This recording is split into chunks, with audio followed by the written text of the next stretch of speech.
நம்ம எல்லாருமே எதிர்பார்க்குற ஃபைனல் மேட்சோட ப்ரிவியூ தான் பார்க்க போகிறோம். ஆமாம், இந்தியா வர்சஸ் நியூசிலாந்து. ஃபர்ஸ்ட்டு நான் இந்த T20 வேர்ல்டு கப்பில் எப்படி விளையாடினாங்க அதை பற்றி நான் சொல்லி ஆகணுங்க. சூப்பர் 8ல் பார்த்தீங்கன்னா இந்தியாவும் ஒரு தோல்வி தான் அடிச்சிருக்காங்க, நியூசிலாந்து ஒரு தோல்வி தான் அடைஞ்சு செமிஃபைனலுக்கு வந்திருக்காங்க.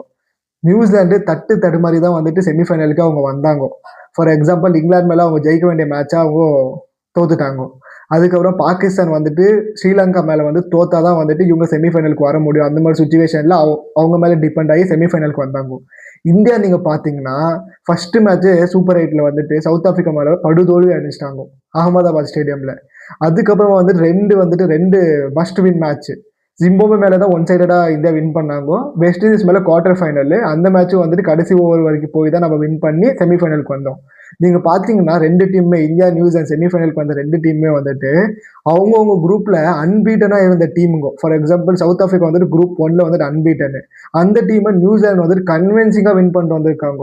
அவ்வளோ ஈஸியாக செமிஃபைனல் ஒன் சைடட் மேட்ச் ஆயிடுச்சு. அந்த மேட்சை வின் பண்ணிட்டு நியூசிலாந்து ஃபைனலுக்கு போயிருக்காங்க.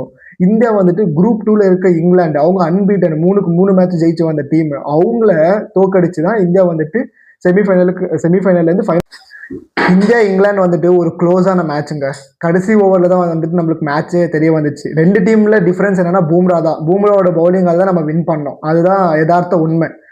நெக்ஸ்ட் ஒரு இன்ட்ரெஸ்டிங் ஸ்டாட்ஸ்.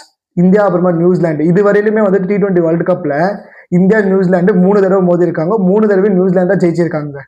2007ல் ஒன்று, அப்புறம் 2016ல் இந்த தோல்வி அடிச்சாங்க நியூசிலாந்து மேல, 2021ல். இதுதான் ஸ்டாட்ஸ் சொல்லுது. இப்போ நம்ம வந்துட்டு இன்னொரு ரெக்கார்டு என்னன்னா, இந்தியா வந்துட்டு 4th டைம் T20 வேர்ல்டு கப்ல ஃபைனல் போறாங்க. வேற எந்த டீமே வந்துட்டு நிறைய டைம் ஃபைனல் போன டீம் யாருமே இல்லை. இந்தியா தான் வந்துட்டு 4th டைம் ஃபைனலுக்கு போறாங்க.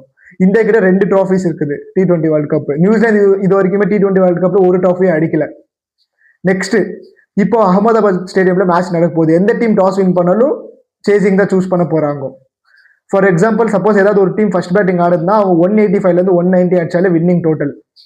நியூசிலாந்து டீம்ல வந்துட்டு என்ன வந்துட்டு பயங்கரமா இருக்கும்னா ஃபீல்டிங். எப்பவுமே நியூசிலாந்து டீம்ல வந்துட்டு ஃபீல்டிங் நல்லா இருக்குங்க, அதுதான் உண்மை. நெக்ஸ்ட் வந்துட்டு இந்தியா டீம்ல வந்துட்டு பேட்டிங் புவர் ஃபார்ம்ல இருக்கிறது யாருன்னா அபிஷேக் சர்மா, அப்புறமா வந்துட்டு சூரியகுமார் யாதவ். அபிஷேக் சர்மா கிட்ட எனக்கு பிடிக்காதது என்னன்னா வந்துட்டு நம்பர் 1 பேட்ஸ்மேன், நான் எல்லா பாலும் அடிப்பேன், அவர் வந்தாலே வந்துட்டு ஆஃப் ஸ்பின்னர் கொடுத்துறாங்க. ஃபார் எக்ஸாம்பிள் நியூசிலாந்து மேட்ச்ல நீங்க வேணா பாருங்க, மெக்கோச்சை எடுத்துன்னு 2வது ஓவர் இல்லை முதல் ஓவர் கொடுப்பாங்க, அபிஷேக் சர்மாவை தூக்கிடுவாங்க. அதுதான் நடக்க போகுது. ஃபார் எக்ஸாம்பிள் செமிஃபைனல் மேட்ச்லேயே வந்துட்டு சவுத் ஆப்பிரிக்கா மேல வந்துட்டு மெக்கோச்சை கொடுத்தாங்க பவுலிங்கு. 2வது ஓவர் வந்தாரு, 2 விக்கெட். ஒன்னு குவிண்டன் டிகாக்கு, இன்னொன்னு வந்துட்டு யாருன்னா ரிக்கல்டன். ரெண்டுமே லெஃப்ட் ஹேண்ட் பேட்ஸ்மேன், இவர் ஆஃப் ஸ்பின்னர். போட்டு 2 பேருமே விக்கெட் எடுத்துட்டாங்க. அந்த மேட்ச் நியூசிலாந்து இதுவரையிலுமே நிறைய மேட்ச் எங்க விளையாடினாங்கன்னா ஸ்ரீலங்கால. அதனால அவங்களோட பேட்டிங் அவ்வளோ எக்ஸ்ப்ளோசிவா தெரியல. பட் இந்தியாவில் ஆடுறது பார்த்தீங்கன்னா நீங்கள் வந்துட்டு அவங்களோட பேட்டிங் எக்ஸ்ப்ளோசிவாக தெரியுது. ஃபின் ஆலன், ஷைஃபர்டு, ரச்சின் ரவீந்திரா, அவங்களுக்கு இந்த பிச் வந்துட்டு சூட் ஆகுது போல. ஸோ இந்தியன் டீம் என்ன பண்ணணும்னா அவங்க அர்லி விக்கெட்ஸை எடுக்க பார்க்கணும் இந்தியன் டீம். அப்போ தான் நம்ம வந்து நாளைக்கு ஃபைனலில் ஜெயிக்க முடியும்.